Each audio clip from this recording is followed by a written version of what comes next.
vai somente até a altura da Ponta da Cruz. Depois da Ponta da Cruz, nós temos uma profundidade natural até as Ilhas Araújo, que chega entre 12 e 14 metros. Após isso, das Ilhas Araújo até a bacia de evolução do atual porto de São Francisco do Sul, temos uma profundidade que varia de 10 e 50 a 12 metros. Existe um canal natural, portanto não haverá intervenção de dragagem de forma alguma e haverá embarcações de calado de 7,5 metros. Não há necessidade de fazer dragagem. Quanto ao canal externo, não há necessidade de fazer dragagem, porque hoje nós temos 14 metros de profundidade. É isso. Enquanto a flexibilização é uma proposição e do empreendedor, está no estudo ambiental, de que se tenta discutir, já se começaram discussões, de haver uma possibilidade de flexibilização do canal de navegação, que claro, deverá ser estabelecido e sinalizado. Só complementando uma parte que a senhora perguntou, não vai ser financiado 100% pelo BNDES. O BNDES financia uma parte, mas o empreendedor é obrigado a arcar com alguma coisa da ordem de 20 a 25%. Varia de projeto para projeto e até o final da seguinte. Então isso significa que a sociedade não só ela tem que entrar com uma parte substancial de dinheiro próprio, como ela tem que dar garantias reais por questão que vai ser financiada. O BNDES exige garantia bancária ou garantia de outras para poder garantir um prédio que vai ser tomado. Eu quero questionar a senhora mulher se tem interesse em fazer a réplica. Não havendo interesse, eu chamo a senhora Madalena Roque Costa.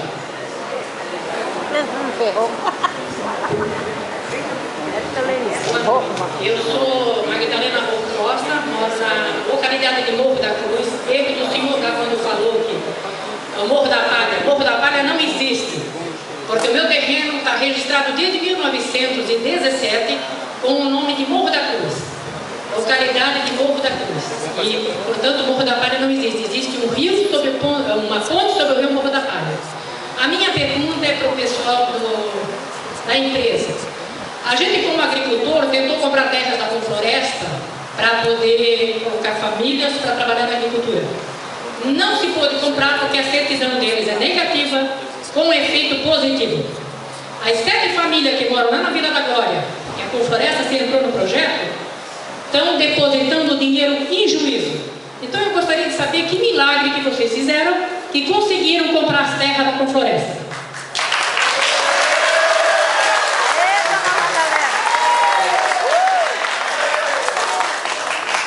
A empresa tem 5 minutos para responder. Teve um milagre. Na verdade, a área foi nos indicada, que era uma área que poderia servir para a implementação do estaleiro.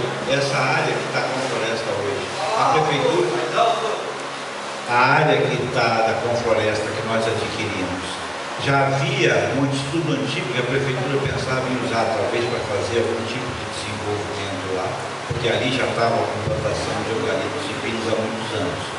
Eu acredito, o pessoal vai achar até que eu vou falar demais, mas eu vou dizer para a senhora. Nós queríamos comprar 500 mil metros quadrados para fazer um estaleiro, 1 milhão para fazer um estaleiro. Quando nós chegamos na área, eu fui conversar com o presidente deles, tá? Que não é a Confloresta, a dona é a Brookfield. A Brookfield é a dona da Confloresta. E eu fui conversar com o presidente da Brookfield, e ele falou, claro que eu te vendo, tá? Mas eu te vendo 10 milhões de metros quadrados. Quer, se não quer, não quer. Eu fui obrigado a comprar uma área de 10 milhões de metros quadrados para usar 500 mil. É assim que eu consegui comprar. A minha pergunta é a seguinte: vocês já passaram a escritura? Porque comprou, pagou, recebeu a escritura. É assim que funciona. A escritura... Só tem agora 3 minutos para responder. A Confloresta adquiriu essa área há 15, 20 anos atrás e nessa época não havia necessidade de georreferenciamento. Tá? Nós fizemos um pagamento de uma parte substancial da área e a Confloresta então foi junto ao INCRA para fazer o georreferenciamento da área e a assinatura dos confrontantes. Esse processo já foi todo encerrado e hoje está na prefeitura mas está aqui em São Francisco do Sul, porque aqui existe um procedimento chamado que o promotor de justiça tem que dar o aval para que seja transferida a área. Nós estamos esperando fazer a transferência definitiva. Eu tenho a compra e venda, já paguei boa parte, e estamos esperando a escritura definitiva para o mês de dezembro. Bom, Tem um tempinho eu? Então eu gostaria de agradecer o prefeito que para os agricultores ele não faz nada. eu quero novamente lembrar os senhores e as senhoras que o que nós estamos vivenciando na noite de hoje é uma audiência pública. E como tal, ela não permite debate. Nós não vamos aqui ficar debatendo o que um acha ou o que o outro acha. O que nós vamos sim é formular perguntas e ouvir tanto do empreendedor quanto do consultor as respostas. Se não estivermos contentes com a resposta, nós vamos fazer a réplica e vamos ouvir do empreendedor e do consultor a tréplica. Então, em hipótese alguma, nós vamos aqui iniciar uma situação de debate, de plataforma política ou coisa que o valha. Isso não é o foro, isso aqui é uma audiência pública que é presidida pelo órgão ambiental. O nosso interesse, enquanto instituição licenciadora, é simplesmente saber se o empreendimento é viável do ponto de vista ambiental, e quando eu digo ambiental, são os 3 meios que são estudados. Nós não vamos aqui verificar a viabilidade social e nem tampouco a discussão política. Isso não é o foro adequado, né? Acho que existem outros locais que devem ser travados essas disputas, se é que existem. Então eu chamo a senhora Cíntia Pisco, que é bióloga do Espaço Biologia e Conservação.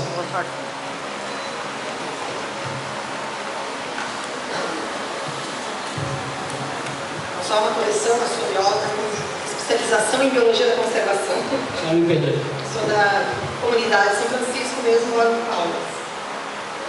A minha pergunta tem relação, direcionada para a consultoria, tem relação com as dragagens. Para mim não ficou muito claro algumas questões. Eu queria saber, considerando a deposição de sólidos sedimentares acumulada na região do Arqueiro, que liga São Francisco do Sul ao continente, um acumulado aí de mais de 60 anos, né? No canal do lado, considerando ainda que esses sólidos são constituídos de vários tipos de metais pesados provenientes da indústria de Joinville, e que, por estarem sedimentados hoje, estão inertes, e que com as dragagens irão estar em estado de suspensão, contaminando toda a cadeia trófica da região. Pergunto: quais os estudos realizados para tempo de inviabilidade da pesca, agricultura e para impactos em todo o ecossistema, a curto, médio, longo prazo, e seus prognósticos, visto que metais pesados são cumulativos na cadeia trófica? Na realidade, existe uma legislação específica para tratar dessa sua preocupação. Existe a resolução CONAMA 454, que obriga qualquer empreendedor que pretende fazer uma obra de dragagem e dispor esse material em ambiente aquático, em água territorial do mar brasileiro, né, de atender essa resolução. Se porventura ele quiser dispor em terra, é uma outra resolução, a 420. Essas duas foram atendidas.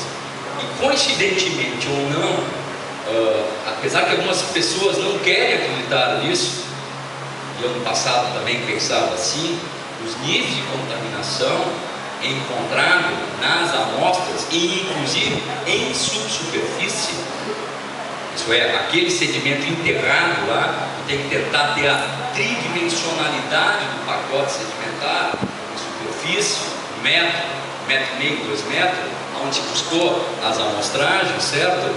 Os níveis de contaminação existentes nessas amostras não mostram esse tipo de preocupação.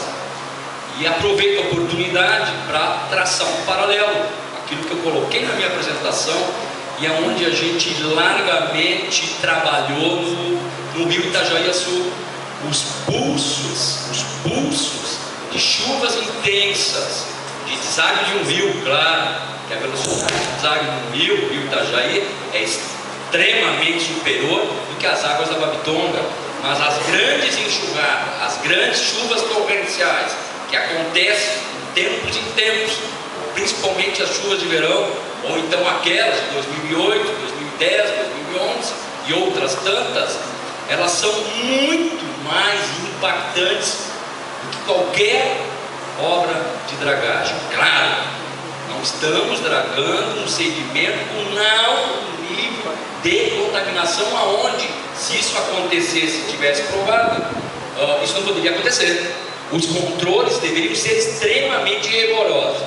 Mesmo assim, existem as dragas de hoje com controles, isso a discutir largamente com o empreendedor. Existem empresas de dragagem e empresas de dragagem, existem dragas, aonde os controles ambientais são mais ou menos rigorosos e você consegue controlar mais.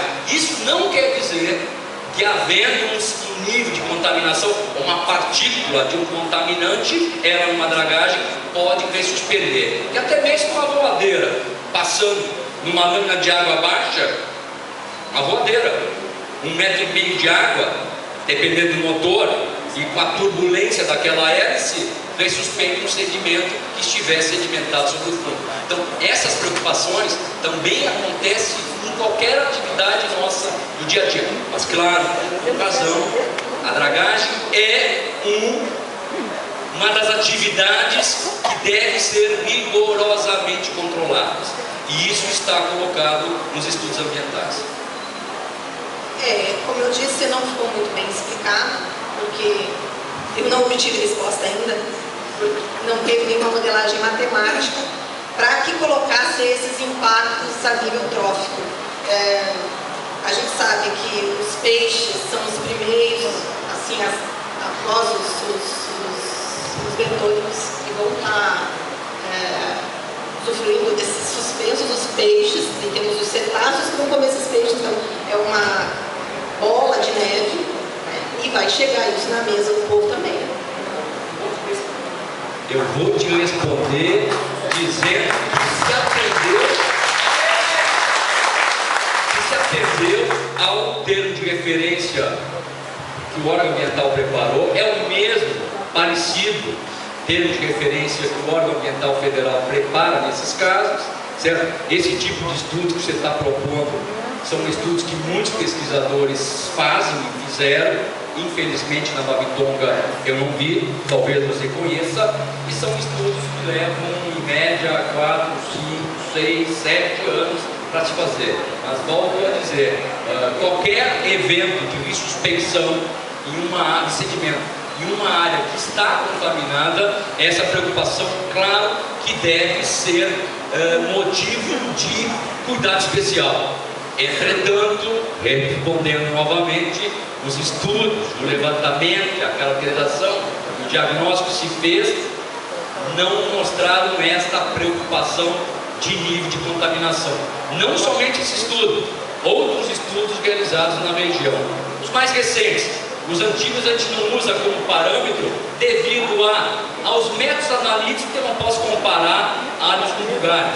Não tem como comparar uma metodologia analítica de hoje, extremamente mais acurada e sofisticada, com uma feita em 81, 82, 83. Então, se tem hoje dados atuais hoje, dos anos 2000 para cá, 90 para cá, foram consultados e estão considerados um estudo de impacto ambiental.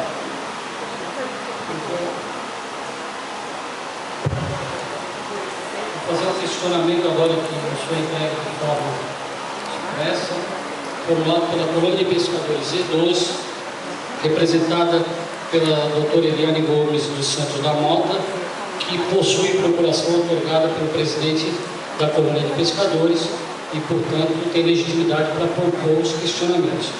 Eu vou dividir as perguntas, são 3 perguntas, eu vou dividir utilizando o espaço e peço que a continue também a empresa, até para que não fique nenhuma dúvida, já vá respondendo para que a gente possa dar celeridade.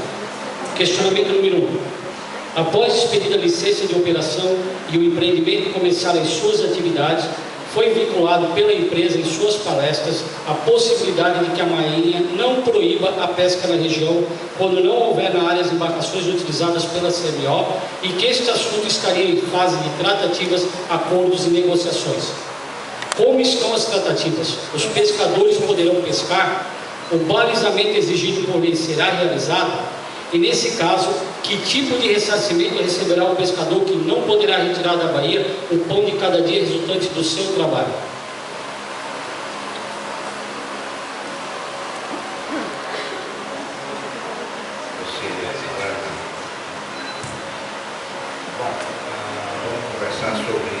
realmente a Marinha, ela vai, a partir do momento que o canal foi estendido, na verdade não está se criando um canal. O canal que hoje vai até um determinado ponto. Bom, é assim, gente, eu penso que vamos ouvir a resposta também. Já existe o canal. Né? Então, vamos dizer, o canal vai ser balizado. E, efetivamente, a Marinha, ela não permite que seja feita a pesca na região dos canais. Tá? O que houve, eu acredito, aliás, eu acredito, o que houve, de fato, é que o nosso pessoal, ele deve ter citado alguma coisa do tipo como nós não vamos usar. As embarcações nossas são muito poucas, a gente deve ter aí 1 ou 2 embarcações por mês só, não havia razão de ser de paralisação com relação a isso. Mas, na verdade, é só uma liberalidade. Efetivamente, a Marinha, eu acredito que a Marinha não vai poder, pura e simplesmente, liberar, porque isso é uma questão de regra, de norma da Marinha. Ou seja, se o canal é sinalizado, aquele sinalizado não pode passar, o pescador não pode pescar. Tá? Com relação às compensações ambientais, com as compensações, essas compensações serão objeto de análise por parte do órgão ambiental competente, e o órgão ambiental vai então definir quais são as compensações que caberão em função do impacto que pode causar em cada um dos pescadores.